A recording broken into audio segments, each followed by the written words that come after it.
On this episode of Star Trek Universe, Effie and I discuss Star Trek 106, The Man Trap, right after these words from our mystery sponsors.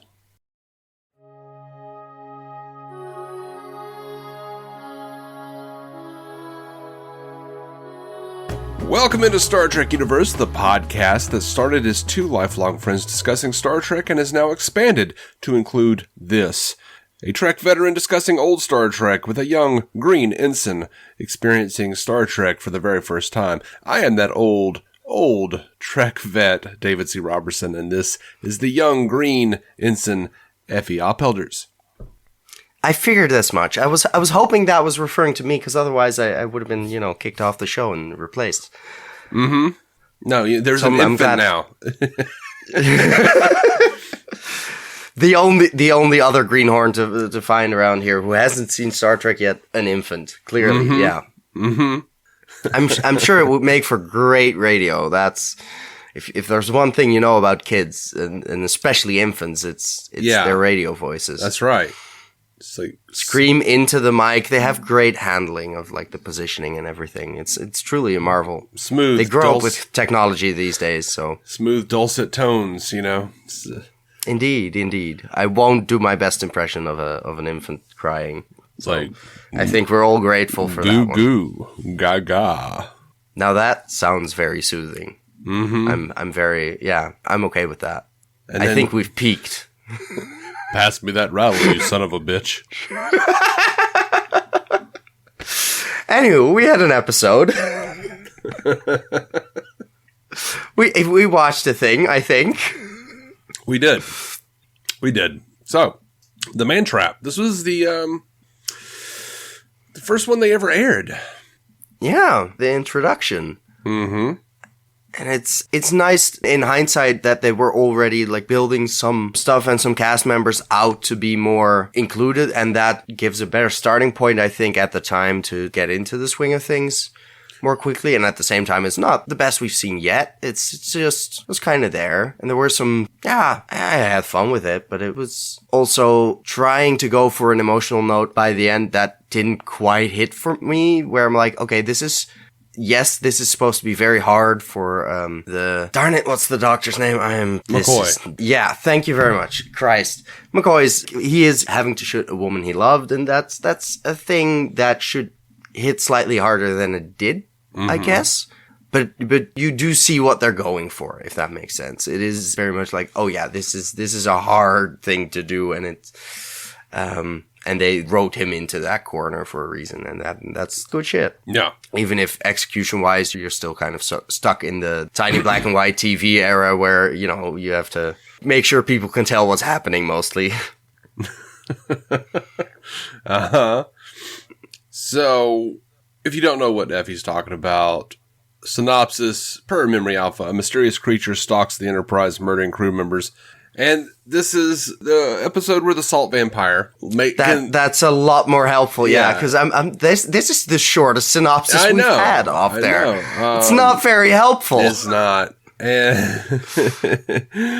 it is kind of, because it's like this is the one where the shape shifting, or maybe I guess it's like maybe a telepathic vampire that can like make itself look like you want it to see it.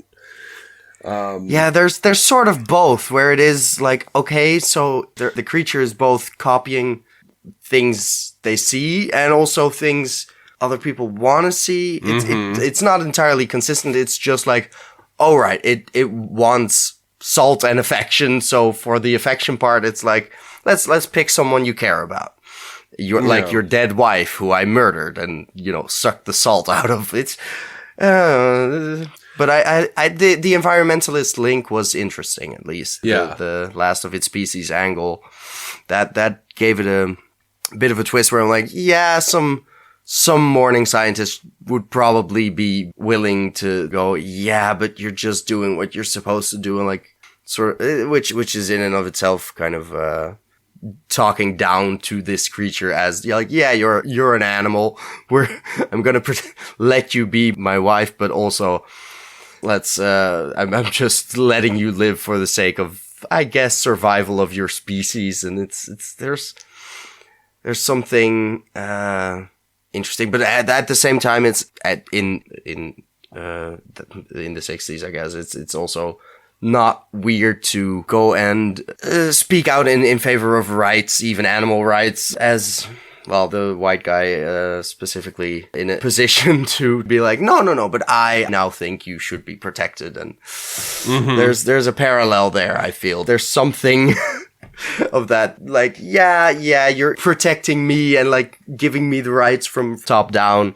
There's something there where I'm like, yeah, no, it makes sense that was progressive for its era. Yeah, there's part of me that I really like the angle that they tried to approach it with like, oh, it's the last of its kind. I mean, clearly there is that element where like he's a scientist and he's trying to preserve the last of his kind. But also, luckily, the last of its kind can make himself look like his wife. Yeah, that's very useful. That's fair. And it's like, I love that line that Kirk has. This thing becomes wife, lover, best friend, wise man, fool, idol, slave. It isn't a bad life to have everyone in the universe at your beck and call. And you win all the arguments. Yeah, that's right. That's right, yeah. What really bothers me about this, and always has, is like they lament, it's like, the buffalo, thinking about the buffalo. You guys have stun settings. Save it. Stun it. Drag it somewhere. Beam it somewhere. Keep it. Put it on a reserve or clone it. You really have to buy into it's too dangerous to let wander around because it will talk its way out of the cage. Like, I'm not sure, but just generally, I'm like, yeah, okay, but why are we conserving the last of a species when that is literally a sole being that cannot reproduce in any fucking shape, way, or form? Like, that's... Yeah. I'm not sure if those extra, 10, 20 years would have mattered much for the species. Well, also, I don't know that it's against any kind of, ethics, that the Federation has to just clone it.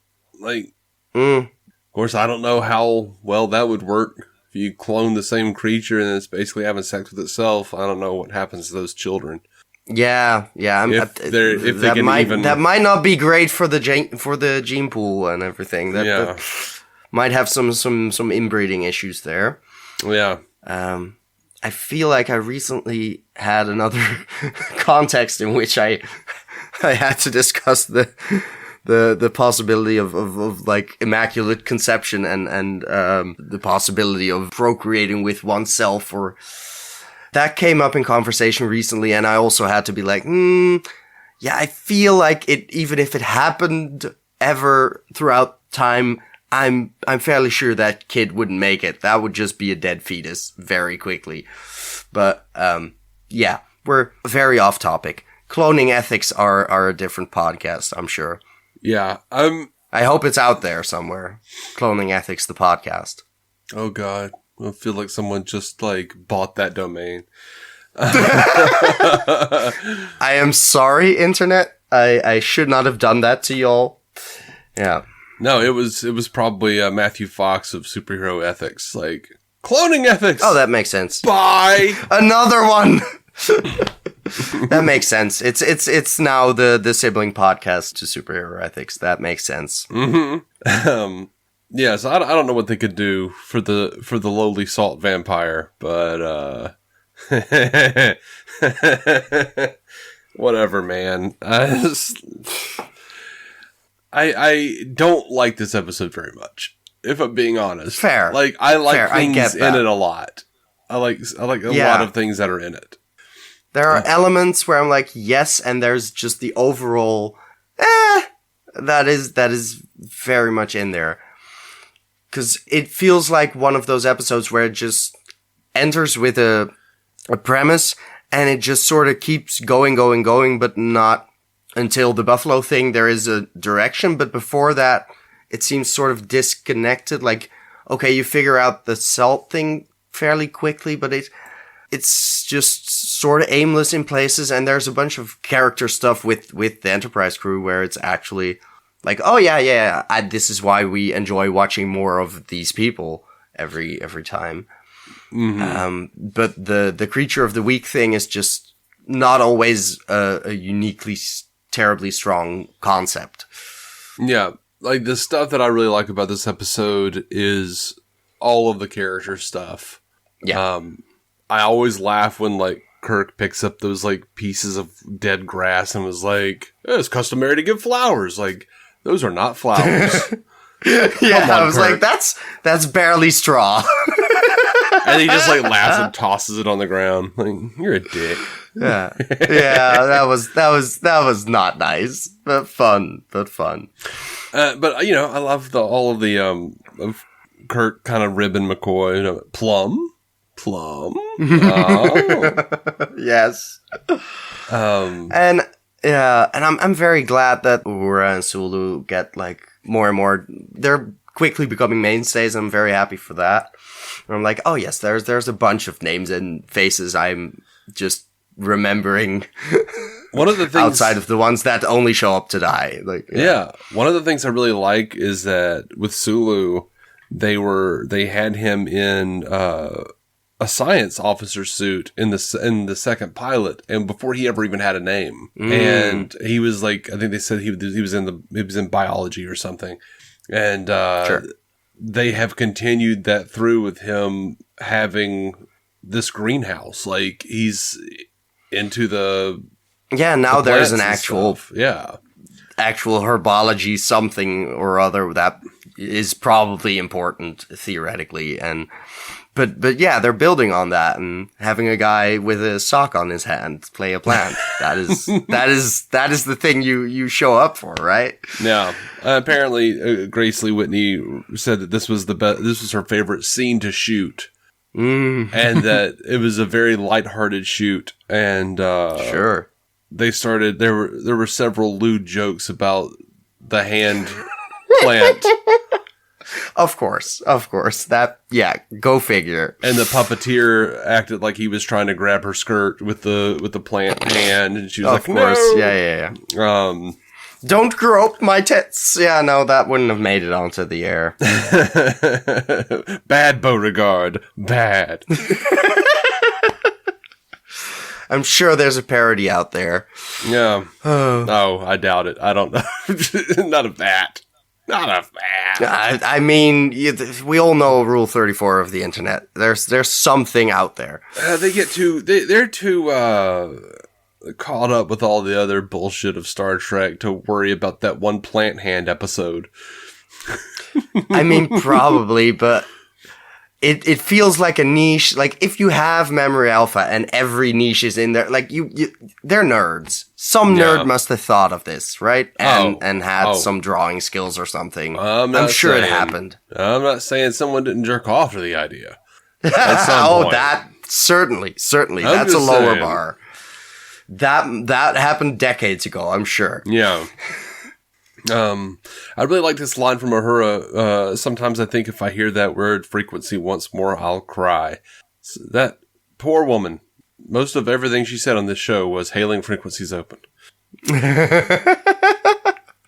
I love that, like, is early on that we get more of her character here, like where she's telling Spock, you know, tell me how your planet Vulcan looks on a lazy evening when the moon is full. You know, why don't you tell me I'm an attractive young woman?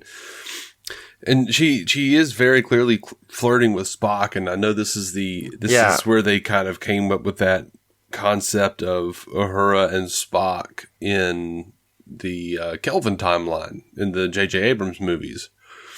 Oh, I completely forgot that about the movies. the two I've seen, but apparently I completely forgot everything about her character in that. So, yeah. She was Zoe Saldana in those movies. And oh, right. Yeah, I know Zoe. It's just, I just do not remember a fucking thing about those movies. It's been a while. Yeah. It's been a while. This is also, like, not the first time. This is not the only time that she flirts with Spock in the original series, but there are even deleted scenes that are pretty racy for the time. But, ooh. Yeah, I love that. It is a fun dynamic to set up because it immediately, like, especially this being the premiere, it immediately sets up Spock and who he is, and like there's a clear, like, just the there's no moon on Vulcan. That's just yeah, you know it's coming, but it's just a good line. It is. I like this, and I'm not sure how you feel about it, but I love that they're already setting up how diverse everything is. And there's, like, Uhura says, message Captain, Starbase on Corinth 4 requests an explanation of our delay here. Base Commander Dominguez says we have supplies he urgently needs. And Kirk says, tell Jose he'll get his chili peppers when we get there. Tell him they're prime Mexican reds. I handpicked them myself, but he won't die if he goes a few more days without them. That was just a weird joke, but it was fun. I know I've had people, I've heard people say, like, is a racist thing in the original series, and I'm like, I don't think it is. I think it's the exact opposite, because one, we have a base commander named Jose Dominguez indicating that there is equality across, but yeah, he gets to be commander. There's no case of Mexicans being stuck in the lower decks, for lack of a better, But if he celebrates his culture and he wants his chili peppers, I mean, someone's got to bring them to him. Exactly. No, but of course, it's a very exactly. It's the joke is clearly, the supplies he urgently needs are fucking chili peppers. That's the joke is the you need some ingredients. Yeah. That's the weird thing. The joke is not, this Mexican base commander presumably is low. he only eats chili peppers. That's looking a little deep in there. I get that. Yeah. It doesn't feel like Kirk is at all punching down on the fact that he's Mexican. No, it's not, like, unless prime Mexican reds means something very different than I'm aware of, but I doubt it. Yeah. I've always liked that line, just because it's like, it's like they're recognizing, damn it, we don't have anyone Hispanic on the crew that we that's visible. We have, like, a Japanese guy, we have a black lady, we have all these people, Scottish guy. Yeah, we don't have anyone Hispanic or Mexican or anything like that. Anything Latino, yeah, and that's fair. But also, it immediately builds out the world to, like, oh yeah, of course, there's plenty of other bases and ships and everything out there, and there's just a bunch going on outside of the thing every week. It's if they can't leave, they're late for other shit, and that just fits. Yep, I like it. Here's a stupid line that Shatner actually, because I want to, like, point out when Shatner does a really good job with something. And I think these early episodes, he does a pretty great job. Stupid line, but I liked his delivery of it. It's a mystery, and I don't like mysteries that give me a bellyache, and I've got a beauty right now. Hate the line, but I actually liked his delivery of it. Yeah, I get that, because I don't remember hating the line, but reading it back, hearing it from you, that's not a great line. No. And somehow it didn't bother me in the moment where I was like, he made it work. Yeah, I get that. Barely, but somehow it's, The way you said that. Like, this is not great. This is not how any human being talks, but okay. Guess he figured out how to deliver that line, because I had forgotten that moment. You're aware that Shatner did a lot of spoken word music, very dramatic spoken word music? I had not heard before, but now I'm very tempted to do a slam poetry version of that line. Yeah, check out his album Transformed Man. It is Transformed Man. But it's something he's known for, taking popular songs and doing or at the time popular songs. Like he did Mr. Tambourine Man, On there was an episode of Futurama where they're basically imprisoned on a planet with a gaseous cloud who's a huge Star Trek fan, and he makes Shatner do a spoken word rendition, and he's like, "I'm Slim Shady, the real Slim Shady." Oh, that's very good. Someone goes, very good. How do you turn a rap into a spoken word song? And the alien is just crying and going, "He found a way." And that's what it reminded me of when you were like, he found a way to make that line work. Oh yeah, no, that makes sense. That's solid. I need to watch more Futurama. It's been a while. Yeah. Maybe once I've seen enough of this to actually get references to track, that might be might be beneficial. I liked this line. You could learn something from Mr. Spock, Doctor. Stop thinking with your glands. Yeah, that was lovely. That was a better line. Yeah. Okay, so worst part of the episode for me was the creepy crewmen who are like watching Yeoman Rand and goes, "How about that? How'd you like to have her as your own personal yeoman?" Yeah, I don't what was that for? Did that serve any purpose? Nope. No, okay, that was just to explain to us as an audience, she's hot. That was the only functional yeah, I was very confused by that. Yeah. I mean, not confused to the point of being like, it was the 60s and I figured this was in there, but more confused as in, like, does this at all, is there any pretense for us needing this scene in there? No. Okay. Oh, no. Humanity evolves. Men are still shit.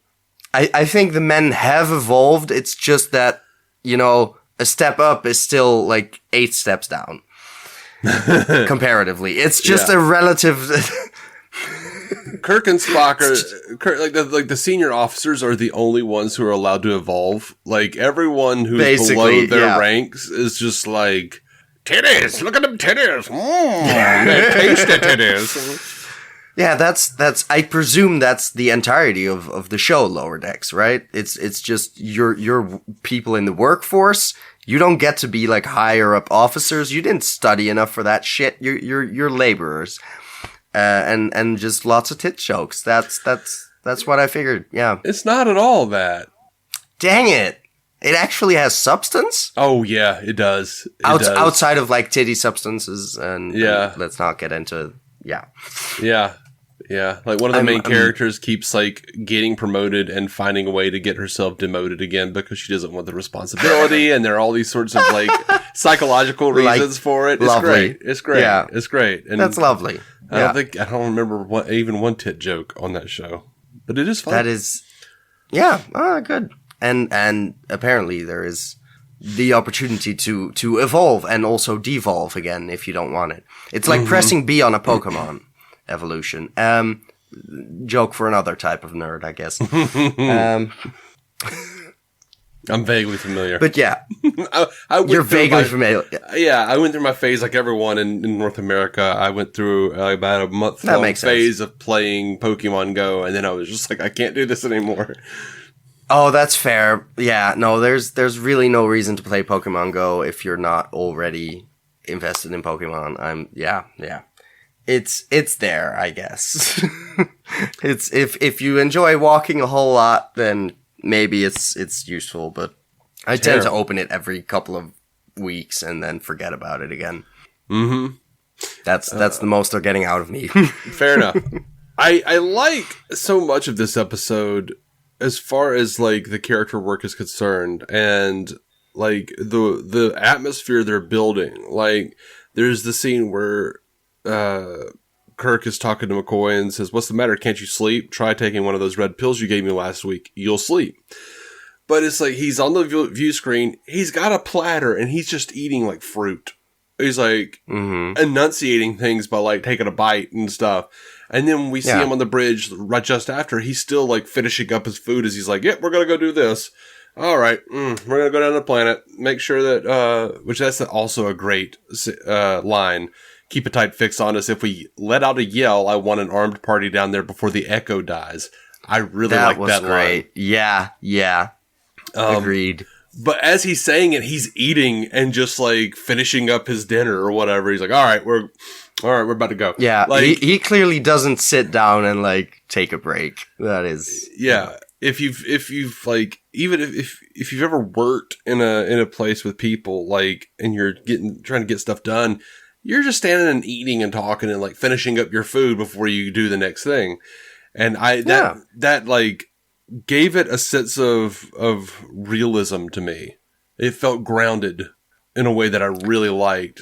Yeah, I get that. It's unpolished in a way where it's not the nobody ever needs to use the bathroom or eat in this world type of thing, which happens a lot more on TV, where it's just we're just assuming you sleep, but that might as well be it. Yeah, but well, that's funny that you say that, because there's like an ongoing joke that there are no bathrooms on the Enterprise because you never see one until like Deep Space Nine or something. Oh, well, I hit the nail right where it hurts. Good to know. Yeah. Yeah. I mean, Ukla the Mock, who is a geek band who does a lot of filk and stuff, they have a whole song called Number One that seems to indicate it's from the perspective of Commander Riker from The Next Generation. And it seems to indicate that the reason he grows a beard and gains weight over the course of the series is because he can't use the bathroom. He can't find a bathroom on the Enterprise. And he also can't shave because he can't find a bathroom mirror.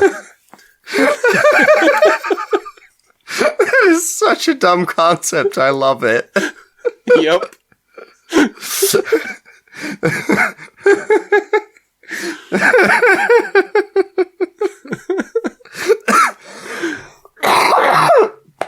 Oh, just the idea of like, there's no bathroom, so I cannot find a mirror to shave. That's just lovely. That just tickles me. I'm sure it's great in its musical form, but just the idea really does it for me. Yeah. It's funny. Let's see. I don't have a lot more about the episode, honestly. Like, there is a line where Sulu says to Janice Rand, "May the great bird of the galaxy bless your planet." And the fans basically started referring to Roddenberry, because since he's the creator of Star Trek, he's the great bird of the galaxy. Okay. They started referring to him as that. Sure, and that's good to know the context for, but yeah. I that felt like just world building for the sake of it, where it's like, yeah, I guess there's some religion still in some way, but definitely. Like, whatever it is, I do not yet know, so. Yeah. They took that, like, you remember the scene from The Cage where Captain Pike, they, like, the Telosians make him think he's in hell for a second? Oh, right, yeah. And they were like, "It was pulled from your mind, from a myth you heard as a child." Yeah. By Strange New Worlds and Discovery, they've like really turned that into like Pike has a deep religious background that he's always struggling with and is always dealing with like ethics and morality and stuff. Like they turned that into a whole thing. Right. Okay. So Catholic guilt is still a thing I cannot escape from even in my escapist fantasy world. Good to know. Mostly you will. Good. Thank fuck. Yeah. They're not like, it's not like overwrought or anything with Pike, but it's there, and it's like a part of his childhood and stuff. It's always interesting to explore. Especially like in a place like Star Trek, where it's like very Star Trek has made no bones about like every god you've ever worshipped was an alien trying to screw humanity. And get something out of it, you know? Oh, that's lovely. Anyway. I'm looking forward to that. Mm-hmm. Yeah, I think I'm good. I did like the Something Wrong, Captain. I was thinking about the Buffalo Mr. Spock. I did like it didn't like hit home for me or anything, but no, it didn't like bring me to tears, but it makes sense. It sort of closed it off nicely. And I did enjoy that we actually got to see the true form of the creature. It didn't add much, but it was a fun design, I guess. Just the showing that the fingers with the suction cups, vacuum spot, the suction cups on everyone's face, that those marks made sense. That was cool. Yeah. Yep. I liked it. I liked that. It's creepy to see the red modeling on the skin or whatever. of all the dead corpses. They did a good job with a lot of it. It's just not one of my favorites or anything. No, exactly. It's like I know we can do better. That's really all I can have against it. It's fine. Mm-hmm. There's nothing objectionable about it necessarily. It's just kind of like, oh yeah, right. There's some shape shifting and some we don't know who we can trust where they are, and like it's fun. It's just kind of basic. One of the really nice touches on this episode, again, considering that this is 66, they kind of played into it with Uhura talking to Spock initially, but I love that like the salt vampire is like telepathic or whatever and knows that she is lonely, and also like, you know, comes to her as this like crewman that she was thinking of, this like idealized version of a crewman, and just starts speaking Swahili to her, and it was real Swahili, by the way. Oh, that's good to know. Yeah, because I do not speak Swahili, so I wasn't sure. So like is one of those things where, you know, one of those examples where you always kind of just want to be like, Star Trek was always woke, you asshole. Yeah. In 1966, they had people speaking Swahili on the Enterprise. Yep. Come on. That's good. You barely get that nowadays. Yeah, no. And it was just a nice little piece of inclusion. Yeah. That I would have never even thought of when I was a kid, but like really paying attention to things now, you're like, shit, that is pretty rare. That was weird. Yeah, and actually, you know, going through the effort of getting someone who can actually speak it and not just fucking fake it and call it Swahili because no one here knows, and because that would be lazy and rude in many ways. So yeah, no, I'm glad to have that confirmed. I was hopeful. All right, I'm going to move on to feedback real quick. Matthew Fox sends us a message. The Once and Future Mud. Dear Effie, David and Effie, I am loving your coverage of Star Trek, the original series. I watched those episodes with my mom when I was a kid, and getting to hear Effie experience it for the first time reminds me so much of my own introduction to it, and I love the insights you both offer. Effie may not be able to answer this question for a few years, but David, I'd love to hear your thoughts on seeing this version of the Mud character again after watching the Rainn Wilson version of the character over the last few years. My thoughts are they are both Harry and Mud, and I'll move along because they're both very different. And I will say Rainn Wilson's version of the character is much more indicative of the sinister nature of Mud, because in the original series, like, Mud was always doing atrocious things, but they kind of played it like a joke. Like, yeah, he was just a jolly. It has a ho ho ho type vibe that doesn't quite fit. It's evil Santa is what I'm going for. Yeah, I'm just yeah. He was a silly scallywag. That's what I'm sticking with. Yeah, he's just, you know, whoops, human trafficking. It happens. Oh, that hairy Mud, always up to something. I can envision a theme song in the Looney Tunes type style of just, you know, upbeat and... Mud, are you trafficking again? No, Captain, of course not. Quick, hide, girls! Yeah, no, there's something in there that should never be executed. No. Anyway, I'm glad that my very insightful commentary makes them think of their own experiences as a child and what they thought of it. But no, it's lovely. That's like the listening with your mom is listening, Jesus, watching the show back then. That's fun. I'm glad to you know, remind people of the first time you saw a thing, because Lord knows it's all new to me. Yeah, but I'm enjoying myself, and it's fun that people are getting something out of it. I mean, that's what I'm getting out of it too. To be clear. I'm like a salt vampire sucking your experience, I'm like, yes. I was wondering where those marks came from. Remind me of my youth.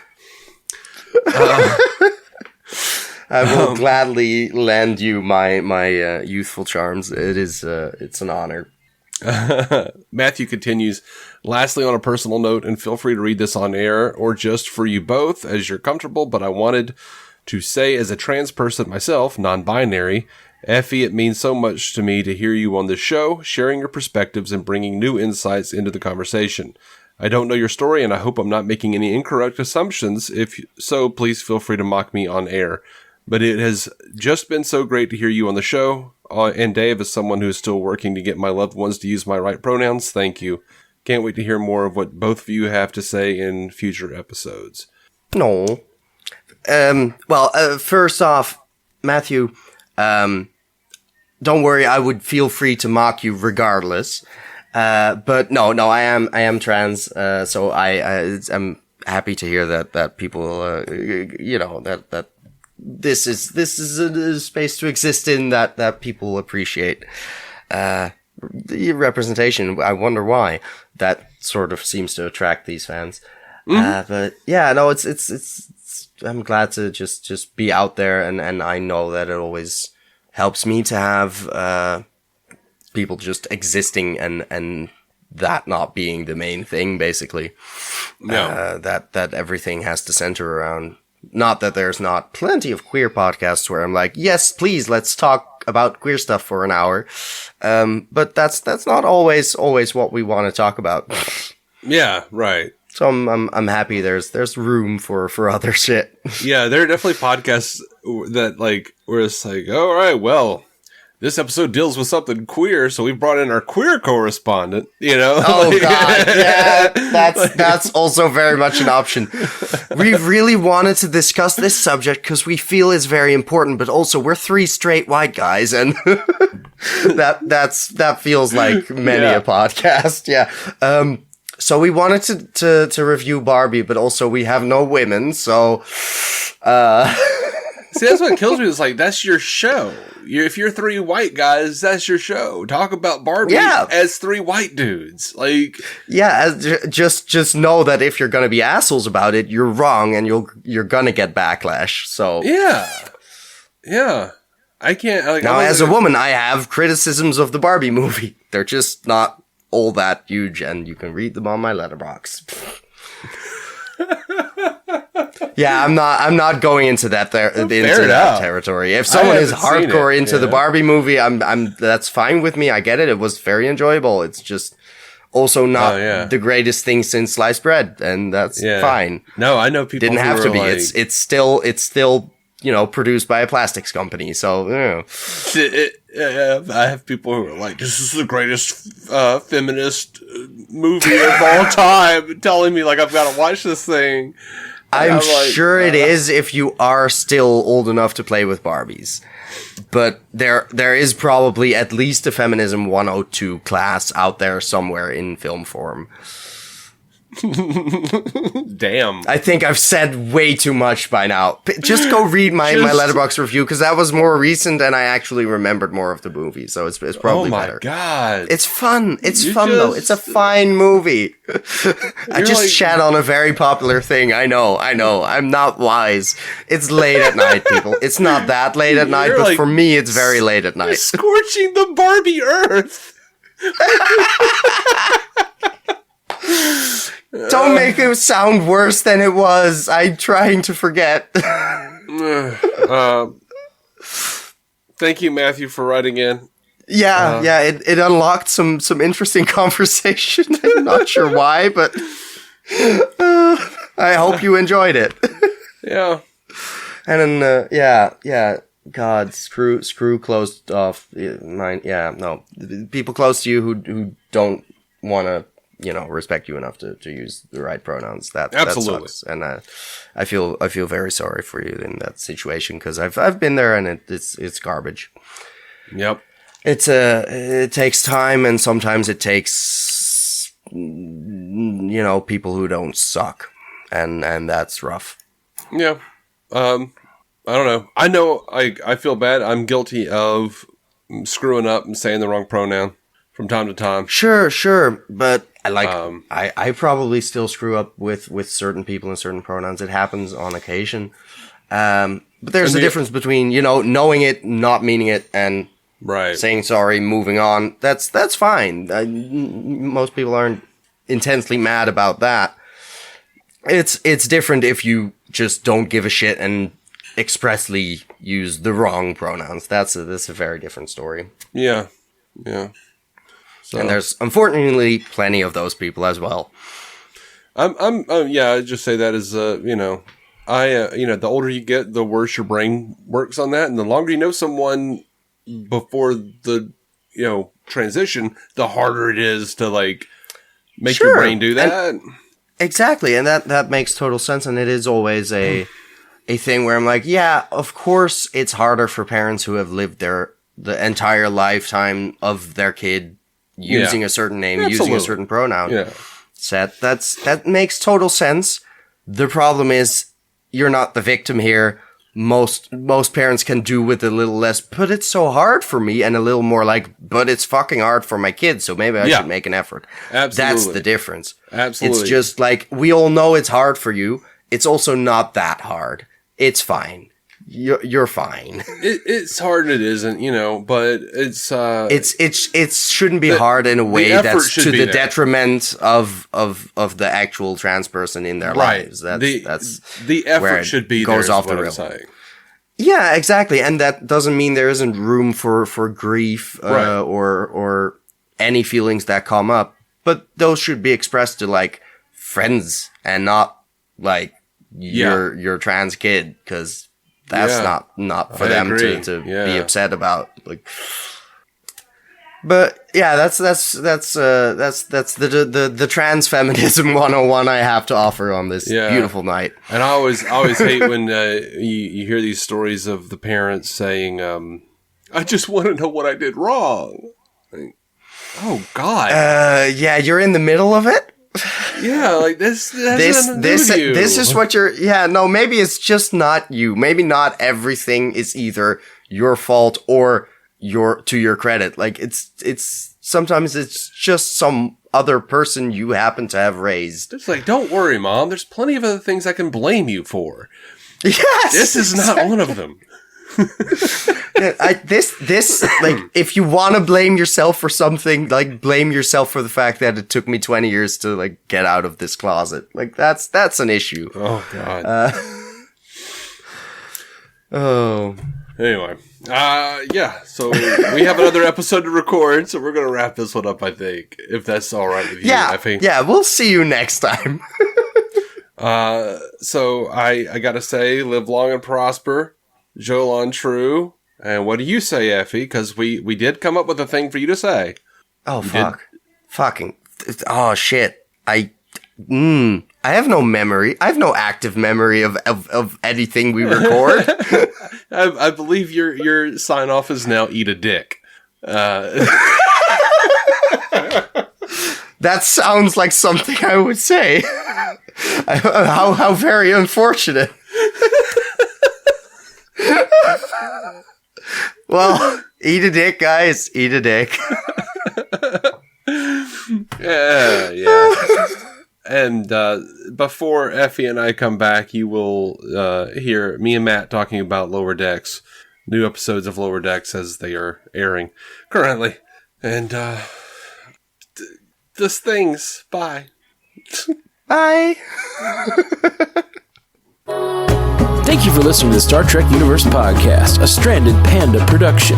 If you'd like to hear more from David C. Roberson, check out the DC On Screen podcast or maladjusted.tv for his web videos. If you'd like to hear more from Matthew Carroll, check out the Marvel Cinematic Universe podcast or listen to his music. Just search for Matthew Carroll anywhere you get music.